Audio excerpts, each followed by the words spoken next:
সিনেমার গল্প যে এইভাবে বাস্তব জীবনেও ফলে যেতে পারে বিজয়কে দেখলে সেটা বোঝা যায়। 2018 সালে বিজয় একটি সিনেমায় অভিনয় করেছিলেন যার নাম ছিল সরকার। এই ছবিতে তিনি প্রবাসী ভারতীয়র চরিত্রে অভিনয় করেছিলেন। তিনি ব্যবসায়ী ছিলেন।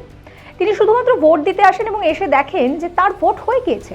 আর এরপর শুরু হয় 2 ঘন্টার গল্প, যেখানে ধীরে ধীরে ভোটের সঙ্গে যুক্ত দুর্নীতি, রাজনীতির দুর্নীতি, এই সমস্ত বিষয় সামনে আসে। এবং তারপর বিজয় ঠিক করে যে সে নিজে দাঁড়াবে, নিজে লড়াই করবে এবং সেই লড়াইয়ে দাঁড়িয়ে যারা পেশাগত রাজনীতিবিদ ছিলেন তাদেরকে তিনি হারিয়ে জয়লাভ করেন। এ তো গেল সিনেমার গল্প। কিভাবে মিলছে এই গল্প বিজয়ের বর্তমান জীবনের সঙ্গে? বিজয়ের সিনেমায় যেরকম মানুষের হাততালি পড়েছিল, বিজয়ের রাজনৈতিক জীবনেও মানুষের সেইভাবেই সমর্থন পড়েছে। 2026-এর রেজাল্ট দেখলে সেটা পরিষ্কার বোঝা যাচ্ছে। 2024 সালে বিজয় ঠিক করেন যে তিনি সিনেমা থেকে দূরে গিয়ে সম্পূর্ণভাবে রাজনীতিতে কাজ করবেন।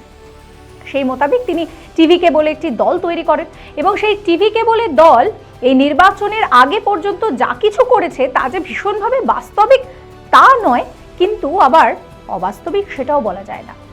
বুথ লেভেলে গিয়ে সংগঠন তৈরি করা, ইস্তেহার প্রকাশ করা, এই সমস্ত কাজ বিজয়ের দল করে দেখিয়েছিল এবং তার মূল টার্গেট ছিল সমাজে পিছিয়ে পড়া মানুষ, নারী, শিশু, তারা।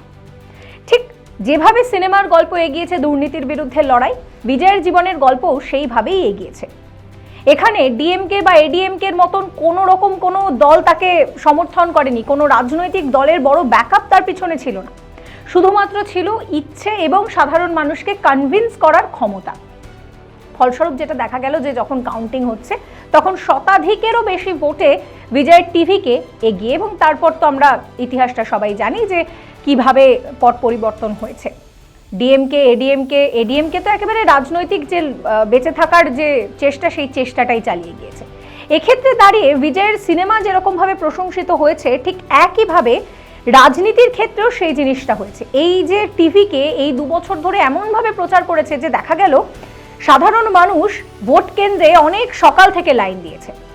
এক্ষেত্রে যেটা হয় যে পশ্চিমাঞ্চলের জায়গাগুলো রয়েছে সেখানে মানুষের খুব একটা ভোট দেওয়ার ইচ্ছে দেখতে পাওয়া যায় না, কিন্তু বিজয়ের ক্ষেত্রে পুরোপুরি উল্টো। যেভাবে এই দল প্রচার চালিয়েছে তাতে পশ্চিমাঞ্চলেও ভোট পড়েছে।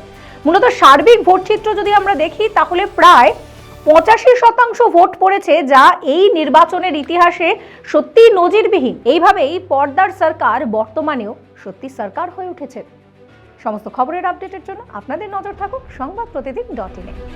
ফলো করুন সংবাদ প্রতিদিন ডিজিটাল।